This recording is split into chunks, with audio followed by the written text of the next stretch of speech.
Hello, I'm Cheryl Hawkins. Welcome to Solutions, the series that highlights the incredible work that nonprofits do every day to solve problems in our communities. In 1972, local faith communities in Montgomery County decided that if they all worked together, they could better serve the many residents of the county who were in need of help. That collaborative effort was the beginning of the nonprofit organization Interfaith Works.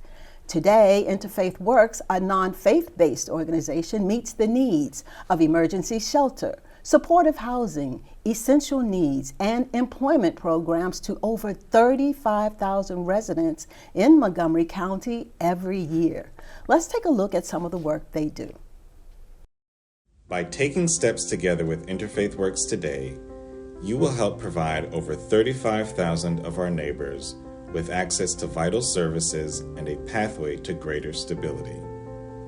Your support helps to ensure our neighbors continue to have a safe and comfortable environment to stay, with meals to eat, a place to rest, compassionate care, and access to important resources. By walking together with Interfaith Works today, our neighbors will continue to know that they can depend on us to help meet their essential needs. Our neighbors will know that they have access to clothing, food, and emergency financial support, especially when they need it the most. Our neighbors across the county will know that they have a supportive place to live, heal, and grow as they continue their pathway to stability, because you chose to walk with us today. Our neighbors can work towards their goals and gain access to the stability they deserve. By supporting them today, you help to give hope and solidarity to our neighbors who are looking to make changes for the better and find their path to stability. Take steps together with Interfaith Works today, so everyone in Montgomery County knows that they will never have to walk alone.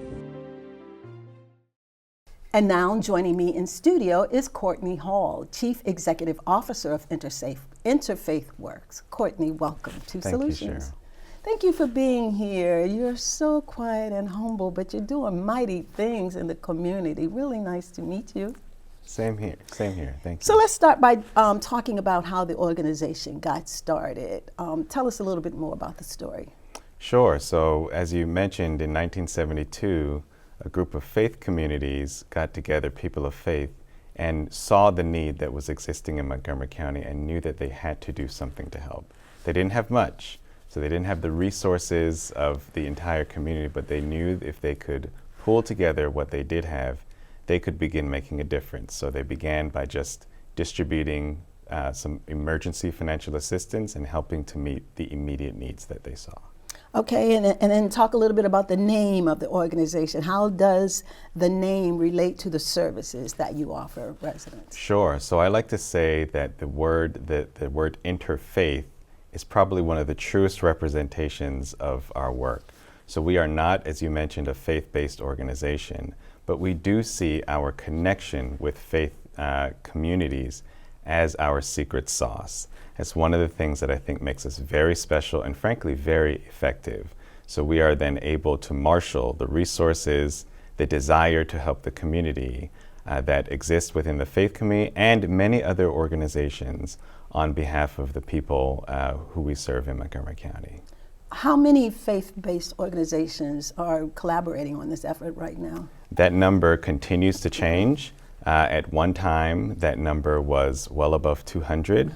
Wow. And also the amount of assistance that each faith community contributes either through volunteering or through financial donations, that also changes from time to time, and as the faith community's ability is able. Right. Talk to me a little bit about your core values of inclusion, respect, compassion, empowerment, and social justice. How do you incorporate all of that in what you do? Yeah, so we believe very deeply in the dignity and worth, inherent worth, of every single person who we come into contact with. So in Montgomery County, as you mentioned, there are about 72,000 people who are experiencing poverty. We serve about 35,000 of them. And we have a firm belief that just because you're in a position where you need some additional assistance doesn't mean that you should also have to sacrifice your dignity in order to get access to the things you need. And we also believe that the community has a real desire, at least from what we've seen, has a real desire to be able to speak on behalf of people who are experiencing poverty. And so that's the other piece of our mission that's really dear to my heart, is around social justice. We also help to advocate for policies and solutions, just solutions, that help to improve the lives of those who are experiencing poverty. And so how do you advocate for policy? Do you go to governmental city council meetings or federal stuff and push for what you need? Yeah, we do. So we have great relationships with the municipalities in Montgomery County.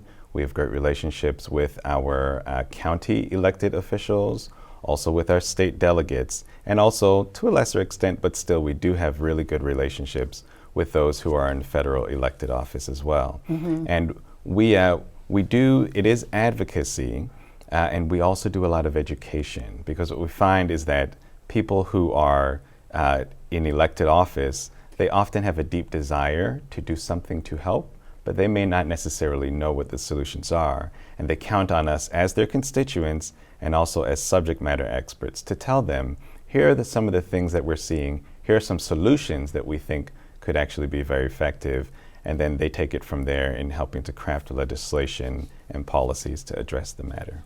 Very good. So you have several programs at Interfaith Works that offer pathways to stability for residents of Montgomery County. Let's talk about your core programs and services, starting with the Emergency Shelters program. What is that? Yeah, so we operate 4 shelters in Montgomery County for men and for women.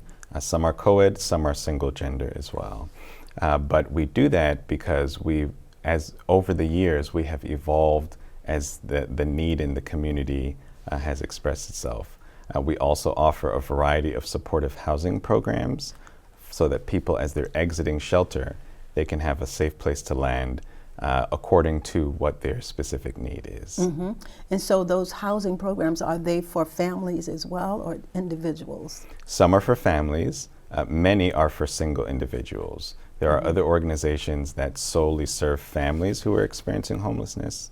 But specifically for most of our housing programs, they are typically going to support single adult individuals. Okay, and tell me about the Essential Needs program. What are the essential needs that you're addressing? Yeah, and that's where we end up serving a lot of families, Okay. individuals as well. But as you might imagine, lots of people, I just mentioned the number, 72,000 people in Montgomery County are earning income that puts them below the federal poverty line. That's a lot of people. Yeah. Single households, families as well.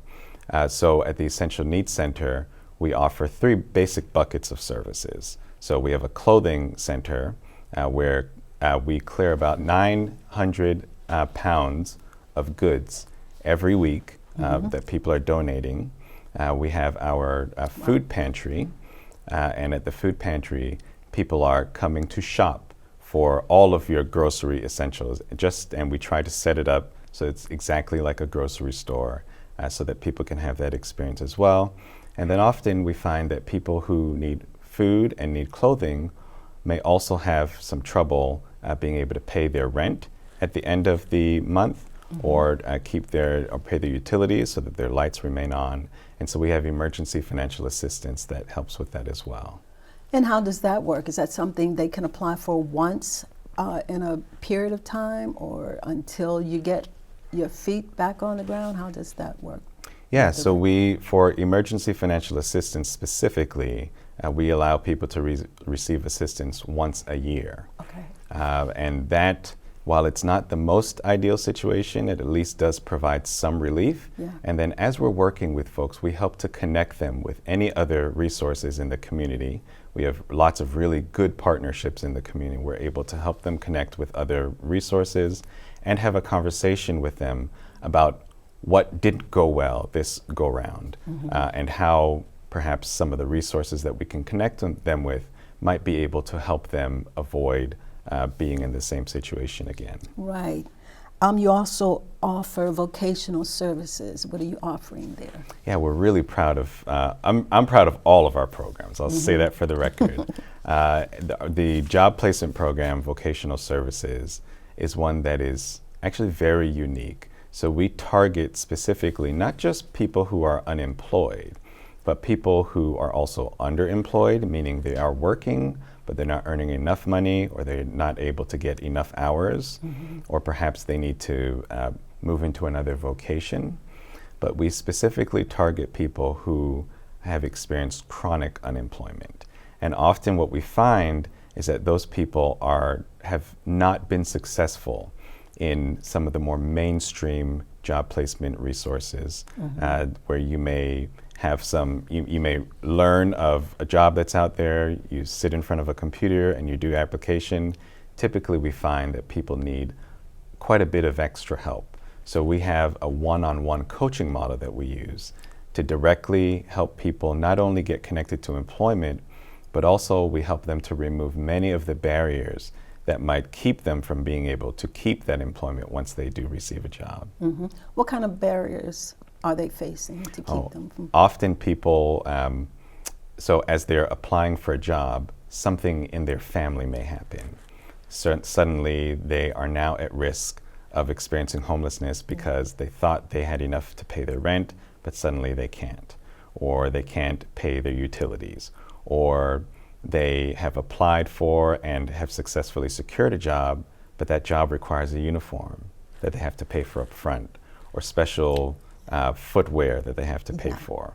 And so these are all the kinds of barriers that we help people to remove as they are being able to secure the employment. But then in addition to that, Cheryl, we also help people navigate some pretty tricky situations that they may experience while on the job. And in some ways, these are things that you and I may take for granted. So for example, how to approach their supervisor and ask for time off. Yeah. So we have had people who have successfully secured a job and have left the job prematurely because they knew that they needed time off but didn't know how to navigate that relationship with their supervisor. So we help with all of that. Great. Talk to me a little bit about the needs of all of these people, why this need is growing. Montgomery County is often considered a very affluent county, one of the most affluent counties in the country. But you're seeing a growing need for support. What do you think is behind this need, this growing need? Cost of living. Cost of living. Montgomery County is incredibly expensive. In order to, so there's this report that's called the Out of Reach report. It's done across the nation. Montgomery County specifically is one of the most expensive jurisdictions across the country to live.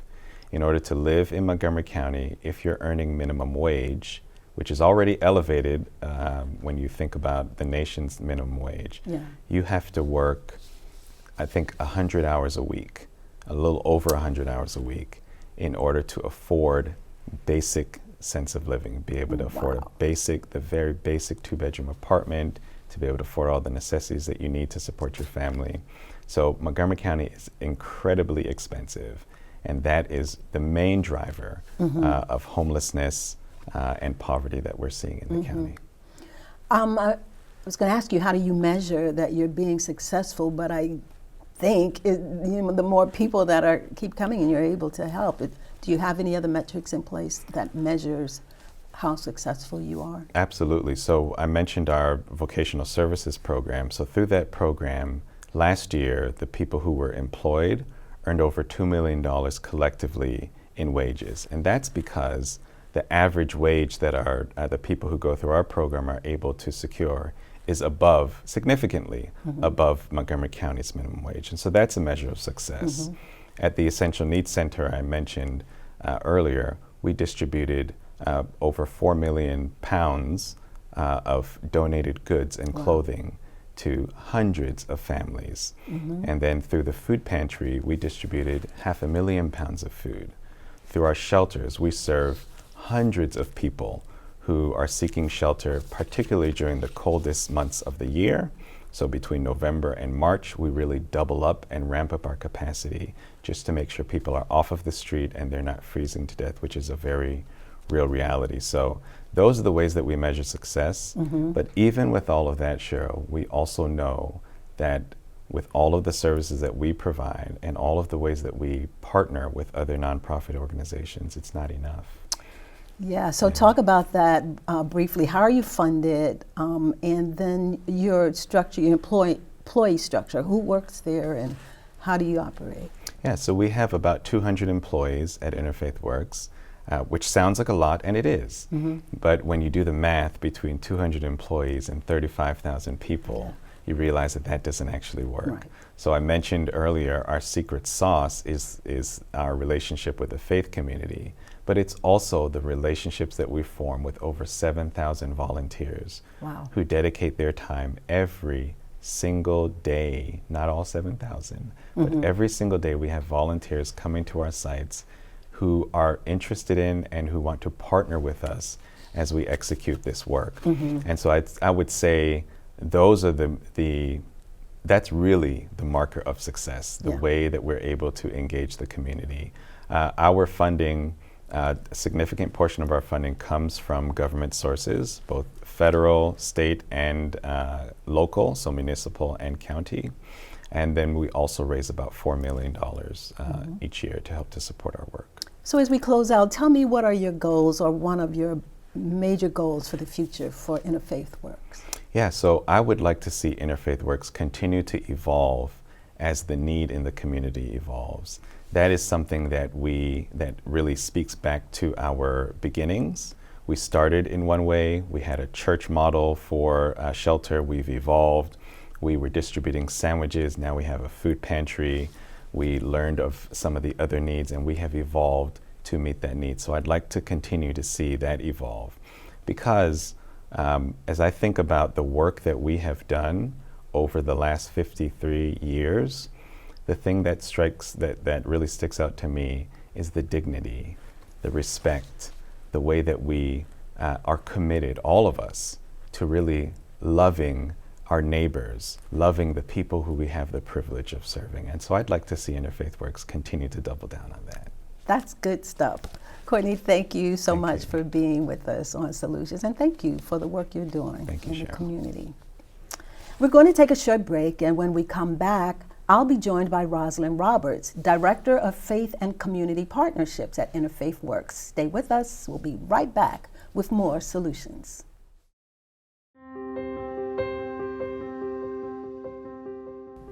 Interfaith Works is an organization that serves individuals and families who are experiencing poverty and homelessness in Montgomery County. Interfaith Works' mission is to support our neighbors in need by providing vital services and a pathway to greater stability. Our programs serve more than 35,000 people each year. Our approach is to meet people where they are to address their needs as individuals. We provide integrated options to help our neighbors find a pathway to stability. So, if you're a single mom who can't pay your bills and you worry your lights or heat will be cut off, Interfaith Works can help you. If you are an unhoused person in need of safe shelter and counseling, we can help you. If you and your family can't afford food or clothing or diapers, Interfaith Works can help you. If you have lost your job or your job doesn't pay enough to cover your bills, Interfaith Works can help you. If you are a senior who has experienced homelessness, Interfaith Works can provide a lifelong, welcoming home.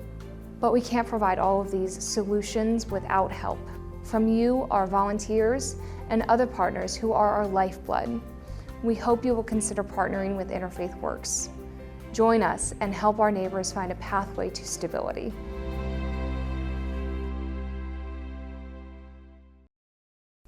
Welcome back. I'm Cheryl Hawkins. You're watching Solutions, the series that highlights the great work that nonprofits do in our communities. On this episode, we're learning about Interfaith Works, an organization that provides vital services and a pathway to greater stability to over 35,000 residents of Montgomery County, Maryland, every year. Joining me on this segment is Rosalind Roberts, Director of Faith and Community Partnerships at Interfaith Works. Rosalind, welcome to Solutions. Thank you for having me, Cheryl. I really appreciate it. Yeah, I'm so glad you could be here. So tell me about your role as Director of Faith and Community Partnerships at Interfaith Works. What do you do? It's multifaceted. So actually, I'm responsible for the volunteerism over there, emergency assistance, as well as bringing all faith communities together to ensure that we walk together and to advocate for the community, but also as we stand together as one, that we can accomplish more. And the volunteers, do you you train them, or what? How do you get volunteers to do what you need them to do? We do a combination of it all. So we do train them so that when they come on board, they know exactly what they're going to do, depending upon what site they're going to volunteer with. A lot of our volunteers actually do meals, so for each one of our sites. And then also, they also work at the ENC, the Essential Needs Center, where they actually put the clothes up and actually put the pantry together and that sort of thing. So depending upon what they're doing. You also have persons who are volunteering who want to give back, not just to serve them, give the meal, prepare the meals, but they also serve the meals. And then they do bingo, and they do a whole bunch of things to support and be in contact with the clients, so to make sure that they know that somebody cares about them. Yes. Tell me about you. How did you get started in this type of work, and when did you come to Interfaith Works? I came to Interfaith Works in April 2 years ago, and I had known our CEO, Courtney Hall, for several years, but I've been doing human services for over 20 some odd years. It's my passion. Okay. So to give back, to make sure that people's needs are given, in particular persons who are experiencing homelessness, whether it's a family or individual, because they're people too. And quite often, I think when I first got started, it was the fact that people would walk right past them as though they did not exist. And to me, if it wasn't for the blessings, then where would we be? It could be any of us, depending on what circumstances. So that's where that started. And then I'm also a pastor, so it's my nature. So I love what I do. So how long have you been a pastor? I was a pastor back in 2005 to 2008 in Italy, but I've been in the ministry. Italy? Yes. Okay. But in the ministry, I have been in the ministry over this is my 25th year. But I got appointed to Bethany AME Church this past April. Okay. But I have been doing ministry for over 25 years. Wow. Now, you know I'm interested in that Italy part. Yes.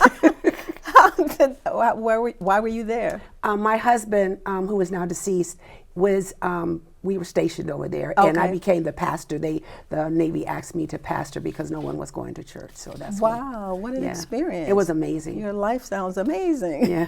So do you work with schools in any way in terms of support with interns or in any other capacity? Absolutely.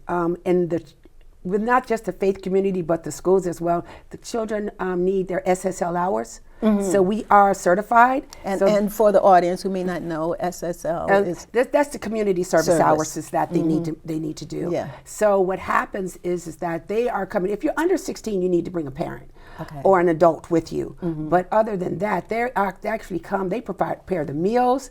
They actually give the Eagle Scouts actually do presentations and do things with it, like building shelves and stuff, so that they can become Eagle Scouts. The schools, the football players and the basketball players, everybody needs a community service hours in order to graduate. Right. And because of that, they're allowed to get their hours through us.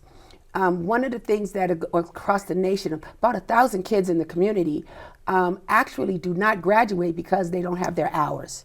So it's an easy place to get their hours, but also it brings them back because then they want to come back. And that's what we're finding is once they've had the experience, then they come back on their own because they just love doing it. Yeah. So do they have to find the students? Do they have to find their own place to go to get these hours, or are you on a list or something in their schools? We're on a list, but we also reach out to the schools. So I actually go into the schools, me and my team, to actually meet with the parent teachers organizations, meet with the athletic directors to let them know that we have the hours that they need. But also the faith communities, they bring their young people who know that they need hours. So it's a combination of it all to make it work. So you say you bring in the faith communities to partner with Interfaith. How do you do that? Do you go to individual faith-based institutions, or how do they learn about you? It's a combination. Again, I sit on multiple boards, and so there's an advisory board that Montgomery County has, and I do that. I'm on that board, and it's interfaith. It's with every faith community, and then I also my team reach out to all the faith communities. One, not to just let them know that we need meals, because we do at their sites, but more than anything else, we want them to let them know that they're not by themselves, that they're not doing the work by themselves, and that together we can accomplish more than we can individually. And bringing them together has been exciting, because they never been in the room as much together. So being able to do those things and to talk it out and get to know each other has created a synergy around the county. And you could see them talking to each other and being able to have and serve meals together and walk together. And so it's exciting. That is exciting, because a lot of faith-based institutions, they don't get a chance to come together. And when they do, they find that they have so much in common, that the tenets of their faith is really charging them to do the same things, to care for others. And so is there any kind of official partnership paper or something they got to sign to be a part, or how does that work? It's not an official paperwork that they signed. We used to have memberships. We don't do the membership thing anymore, but we do community conversations. We do forums. We actually reach out to them on a weekly basis to see how they're doing, if there's anything that they need. If there is something going on within the county, we send it out to the whole faith community in the area to make sure that they know that there's something that's happening, whether or not it's a job fair or whether it's a volunteer fair, or if there's a walk in, or if there's even just something, if there's a need. So sometimes there are organizations that are giving out free food. And so we'll send it out, hey, there are avocados out today. Or if there's, fresh food out there today. So letting them know that there are things that they can tap into to help their congregants and stuff like that. So that's what we do. Right. Talk to me a little bit about the forums that you say you have that's bringing the interfaith groups together for forums. What kind of issues or things are you talking about? Community conversations are where we talk about affordable housing, how to tap into emergency assistance like utility assistance.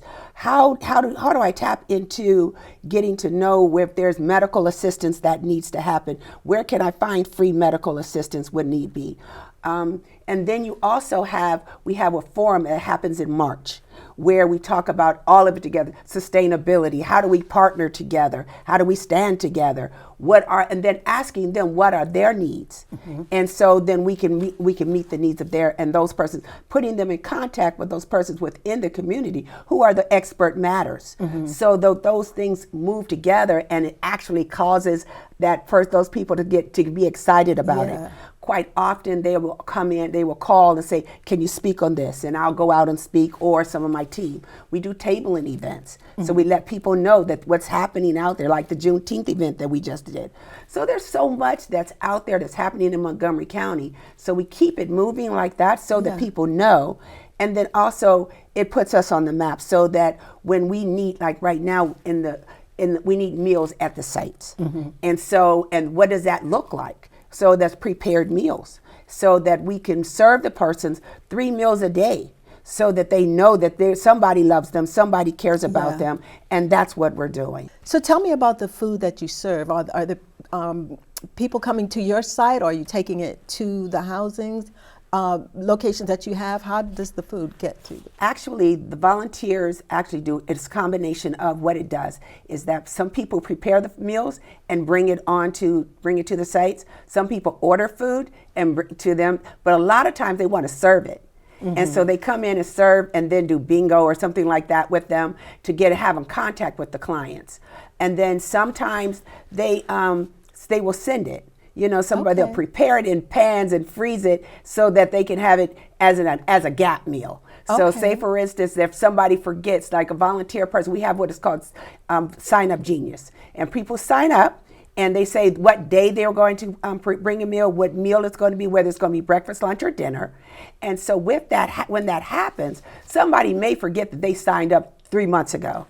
So we also have meals prepared that people have prepared that is in the freezer, so they can bring that out and put it in the warm and heat it up, so that there's not we don't miss. Wow. Yeah. Tell me, what is an average day for you? What does your average day looks like? It sounds like so much is going on. It is always moving. My average day starts about 8 o'clock in the morning. So where I'm reaching out to folks, and then by the time we're interviewing with folks, talking to people, reaching out to the community, and not just the faith community or the schools, but also organizations to see if they would like to partner with us.